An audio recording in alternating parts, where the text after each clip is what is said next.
Demonic Beast Nidhoggr.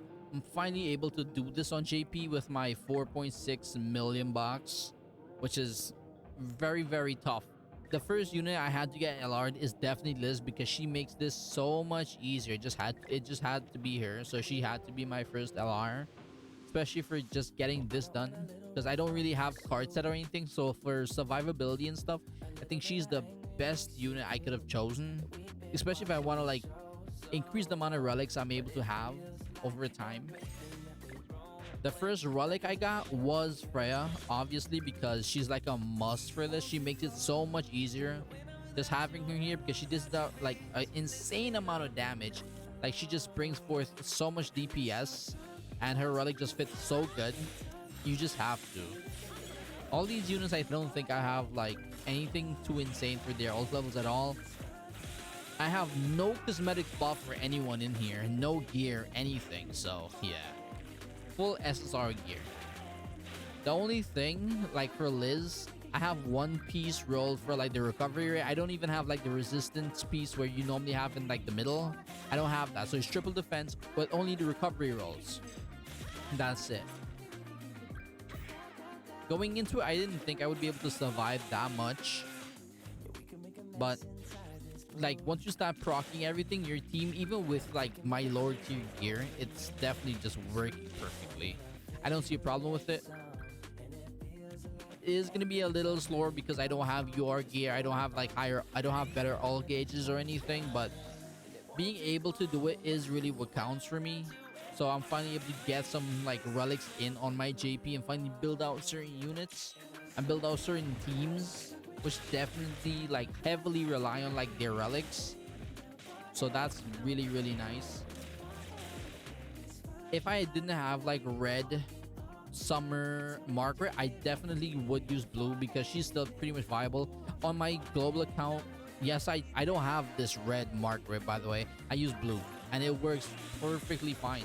It doesn't really affect it by just having her. I'm still able to kill pretty fast without it, so I don't see why it would not work. Same for probably the red Freya. If you have green Freya, it should still pretty much work similar to this. I don't see why it shouldn't. There would be only one phase that might make you stick around a little more, and that's like floor 3 phase 2. But that's the only place I think you might be sticking around. If you're using green Freya, that's the only place. With this team, I still clear through this reasonably fast with just having the bare minimum, which is very nice to see. What I ended up having to do to get my first relic was for JP because I have not really played it. What I would do, I would literally just fail the raid, collect the free orb, and move on. That's it. For like a long time. That's what I did. Other than that, I would buy the crystals that I need for the relic from the tree shop, just to like get more progress to getting my relic. Once I had like 30 of those and I have like 15 of like the orbs, I'm able to craft relics because the other materials you can pretty much get anywhere else, which is very nice. So it took me a very long time to get this team online, but as you can see, it's definitely working. Not really giving me any problems whatsoever. We might be a little more squishy, but I don't see me really like dying because the survivability of this goddess team is just insane. You're already pretty tanky. You're able to remove so much stances, and you have pretty decent DPS. It's like even at this level with like no UR gears, no insane ults, it's pretty nice.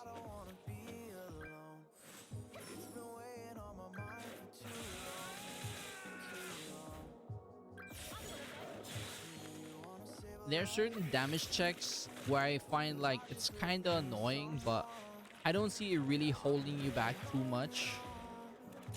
Because as long as you manage your cards and like try to rotate through your hand as much as possible, I don't really think you're going to be getting like too held up on DPS in any way, in any place. So I don't really try to restrict myself to like saving back like certain DPS cards. Once I need it and I have it in a certain play, I'll just burn it through more than likely.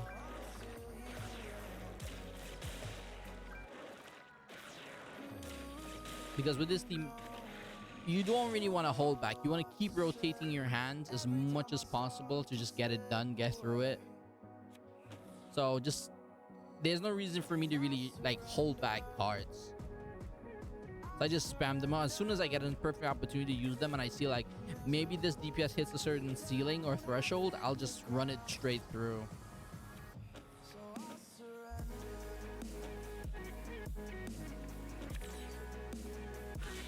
So you'll see like certain places I'll be like overkilling very easily, and I don't really care too much about it. As long as you get past where you want his HP to be, like in phase 3 of floor 2, you want to get that 50% at least. As long as you can get the requirements, I say just go all for it. There's no need to really hold back. And it's the same concept as like how you would be playing Goddess Liz. You're gonna spam ults, but just it's so much easier with LR Liz. It's not even funny. You just spam it so much. If you get an extra card every turn, you can use Liz ult every single turn. Keep your HP maxed with the attack buff, just always being procced. So you know you're always gonna be top. Your DPS is always gonna be pretty high, so you don't really need to hold back at all. For me, this is an insane plus for my GP account, because now I'm actually going to start working heavily on all those relics I desperately need. On JP, for me, I didn't really like go into too many relics at all. Bird, deer, or even the dog fight. I don't know why. I grinded it so much on my global account. I just don't want to like fatigue myself by just going through the same brain dead process of just grinding relics. So I just left it back for JP, a more like relaxed spot. As long as like I can get the important relics, I don't really care for like much else. All the other like useless relics that there's on the list, I'm not really gonna care too much about those on this account at all. I'm just gonna get the ones I'm gonna be using or I need, and that's about it. Everything else can just remain literally right there until I finish all my Nid relics. Especially with like how they started implementing newer stuff, and like we already know like a new beast is coming. I don't want to like overcommit, that's super like burn out myself grinding this when I know like a new beast is ahead, and like that might already be another grindy process that you might have to get into, which my JP account for is definitely probably not going to be able to be. Because we already know like once these new demonic beast drops, they're going to be insanely tough, which is always a problem, man. It's always a problem. Unless you get like the specific unit or like relic that we need to like get past certain features, a new beast for this level account is definitely not going to get anywhere. I don't want to like worry about it too much about getting that done, having this ready, because I already know JP account is not going to be able to even like attempt it.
For the phase 2, it's pretty easy. I would say just use your cards in the same process.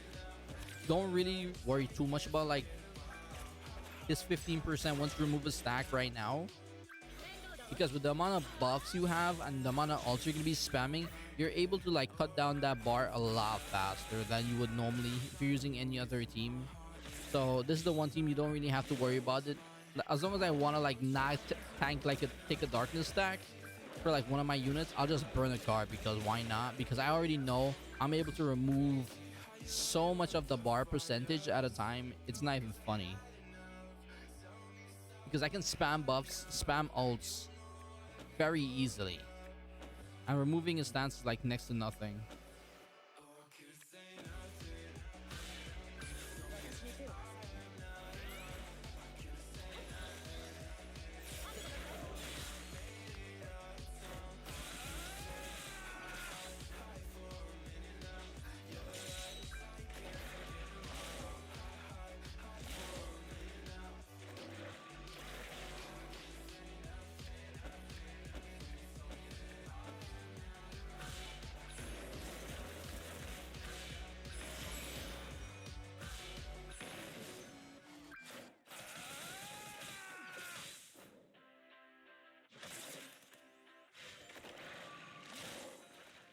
And this is one thing I'm very proud of. Like Liz actually is able to survive his attribute steal. So as long as my Liz can live and tank like the perfect hit, I think it's just amazing.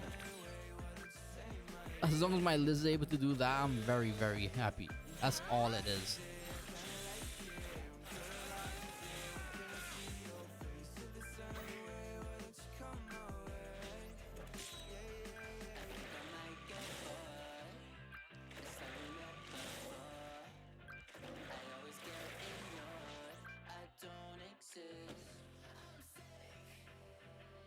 It's alright, I'm fine, I'm just passing the time.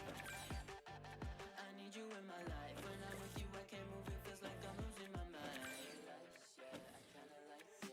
In paradise, yeah, I kinda like it. When paradise, yeah, what can you feel the same way? Why don't you say my name?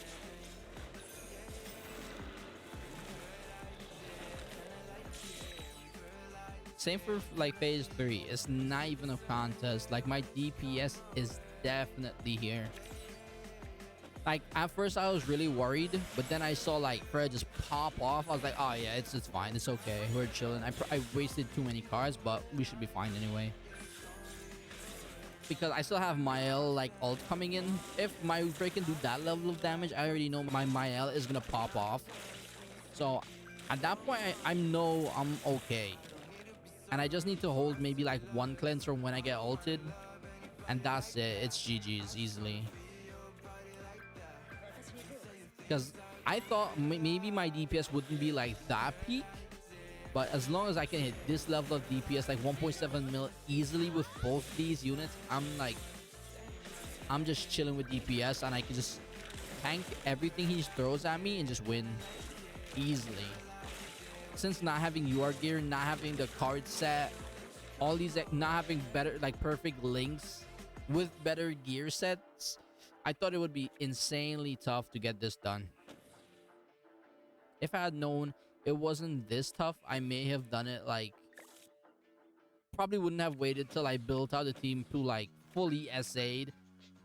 Because I waited because I didn't have confidence in my team, so I had to fully SA them, fully level them up. I was thinking maybe I should at least get some piece of your gear on them. That's what I thought it would take to actually get it done. So I'm glad I didn't have to actually wait that long. I just had to try because as soon as I crafted her relic, I just had to give it a try. Luckily, it just worked out. So I'm very, very happy. I'm glad this worked. So yeah, even on a 4 mil account, you can definitely farm this as long as you can build a team. So yeah, I hope you enjoyed. Thank you very much for watching, and I'll see you in the next one. Peace.